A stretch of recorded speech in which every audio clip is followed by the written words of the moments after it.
Hey, if you missed the webinar where Barry Habib was showing us how to get more business despite higher rates, it was hosted by Angel Oak. You can catch the recorded version easily. All you gotta do is click the banner you see right here, over on your right. In fact, I'll put it down below and you can catch up. So check it out.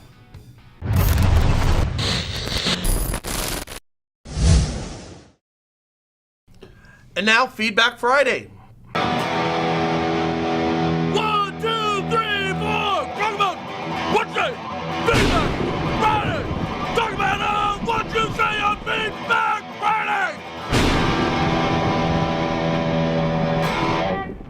Helen Sahi from the University of Baltimore says, Barry Habib, the housing market tends to trend the coasts historically. We just left a mini boom and are heading into a mini bust due to the increase in interest rates. The rest of the country will follow eventually. It doesn't matter what rates did 20 years ago. Now, we may be going into a mini bust right now, but I will tell you, looking at what rates did 20 years ago and how the market reacted to them is going to be the best indicators as to what the next market is going to do. So to ignore the past would be foolhardy. So I think Barry might be onto something here. I would agree with you. Moving on, we did a show about Keller Title where Valerie Shirley, who works at Alliance Mortgage Group, had this to say. Has anyone priced a loan with Keller Mortgage to see if it is truly discounted? Now, this is a great point here. So for real estate agents and other people outside of the industry, I need you to understand this.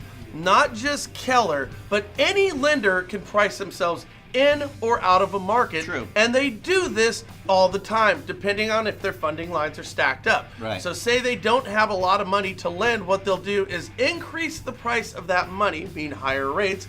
But what that does on the other side is it feeds the lender, it pays them more to raise their rates. So Keller could be priced great today if they choose to, and everyone's gonna say, wow, Keller's the low price lender out there. But 6 months down the road when everybody's drinking the syrup, Keller could go ahead and raise their rates any day, anytime, as every other lender in the country can. I would be curious to see if anybody has priced them though, and if you have, put it down in the comments down below. Yeah. On another show, oh no, this would still be on the Keller show, Karen Harman Hewitt had this to say. Why would you boycott? We would end up getting sued if we boycotted anyone. Of course, we don't ever get a choice who does the title because in our state, it is the attorney who chooses the title company and does the title insurance. Some states, that's how it's set up. You've actually got a closing attorney and they wind up picking the title company out there. Right, but in half the states, your title and escrow are kind of tied together. If Yeah. you're going to pick one escrow, you're getting that title company as well. The only thing that I'm saying is if Fidelity goes out there and partners with Keller and they're pushing the Keller brand, I as a loan officer or a real estate agent, if my client asks me what title company or escrow company should we use, I would be less inclined to say somebody who's working against me. And I think everybody would do that, and I think it would be hard-pressed to find a lawsuit in there anywhere. It's a great point. It really, really is. Especially when you consider in some states like down in Texas, you've got fixed fees or fixed costs. So if you're steering, one of your clients in one direction and it's the same price as another one, again, I don't think you're going to see a lawsuit. Yeah, we'll see. On the same show, we had Wayne Broker Salomon, and he had this to say. I don't know if this counts, but in 18 years, I have only had to file one claim against a title company. I had a title company check for $60,000 bounce about 3 days after I deposited it from a closing. It happened over the holiday weekend, so I had to wait until the next busy day to go back to the title company to complain. When I get there, I see the place has been shut down, just some mail on the ground in front of the door. I think they were insured by Chicago Title. To make a long story short, I contacted Chicago Title and filed a claim and was issued a check about 60 days later after they investigated and found that the owner stole $2 million from an escrow account and left the country.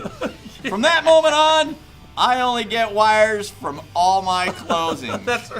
That's so awesome there. When you think of a claim against, you don't think it's a title company who you're going to have a claim against, or the escrow company you're going to have a claim against. Wow. But our whole point on this is with title insurance, their lawyers are there to defend the company against you. You understand this. They're not there to protect you. Yeah. They're there to protect themselves against you. So just keep that in mind. Okay, we had another show where we talked about construction jobs and how we felt that there weren't enough, even though there was an increase. No. Well, Kelly Fontes, I hope that's how how to pronounce that, said this. 20,000 construction jobs, question mark. So the immigration push will back off to allow Mexicans and Central Americans to get here to work. That is good news. Now, we said that. No, we didn't say that, but No. when we're looking at where we're going to find construction, I mean, let's just be honest about this. It is south of the border. Yeah. We saw that the Bureau of Labor and Statistics said we have 7,000 new jobs, and a lot of people in the industry are hailing that as something great. No, we need 700,000 jobs. We need a lot more than 7,000. We need a lot more than 7,000. We do need more like 700,000. There's a shortage all across the country. In fact, I was just having a conversation. We live outside of Napa where the big fires were recently. And there's a contractor who's got 15 houses to build, 15 spec houses to build, and he can't start one of them because there's not enough qualified labor out there right now. It's an epidemic in our country. And yes, a lot of that is going to come south of the border. Wow. Okay, we did also talk about just prospecting better and being better loan officers, and Kirk Johnson had this to say. Oh, and set up your voicemail too. Not everyone will leave a voicemail, but it is a way to introduce yourself and confirm that they reached the correct person. Then you can call them back in a timely manner. I gotta believe he's talking about sometimes you call in, it's like the voicemail has not been set up. Right. It's like, am I got the right guy? Well, we were talking about on Facebook, put your phone number on there if you're a salesperson. Oh, right, on Facebook. But he brought this up about voicemails, and again, this is something we've talked about, on our show before. Frank was the one who came up with the idea. Frank made himself Batman, and it was really funny. You would have people that would call back just to hear the voicemail. I always thought it was a great idea to have a little bit of fun when you're setting up your voicemail. We know you're busy doing something else. You don't need to say it's showing houses to clients because that might or might not be the case. Have a little fun with your voicemails and just see people will engage you on that level as well.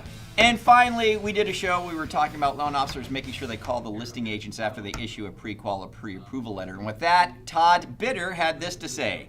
My better agents always CC me on the email to the listing agent with the offer attached. This way, I can first review the contract/offer to see if it matches what I've pre-qualified the buyer for, and then second, I immediately send a follow-up email to the listing agent letting them know I'll be calling them shortly to allow them to go over the strengths of my buyer and how my process works so they can be 100% informed before discussing the offer with their seller. I find this is a tremendous benefit, strengthening the buyer's chance of getting the offer accepted. As an added bonus, over the years, I've picked up new referral partner agents from the listing side since the agent was impressed with the level of communication I presented, which, by the way, is one of the biggest complaints realtors have with loan officers. Boy, ain't that the truth. And I'll tell you, somebody said, well, wait a minute here. You're divulging information about your buyer. You're not supposed to do that. Well, don't do that. This is what we're talking about, getting outside of the box and forming your team right now, guys.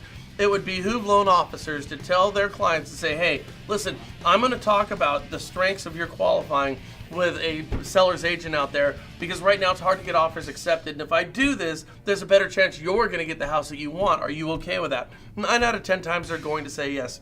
And I love what Todd said here. When you make these outbound phone calls to these agents, you're doing something that your competition isn't doing. And if you're failing to hit them up for their future business, you're just missing a great opportunity. So understand, it's not just best practices to get these offers accepted, but it puts you, the loan officer, in front of a bunch of real estate agents who have become accustomed to really crappy communication over the years. It's a way for you to stand out and build your team. That said, you guys have a great weekend. Do us a favor, forward, share, and subscribe. We'll catch you guys later here at the National Real Estate Post. Later, skaters.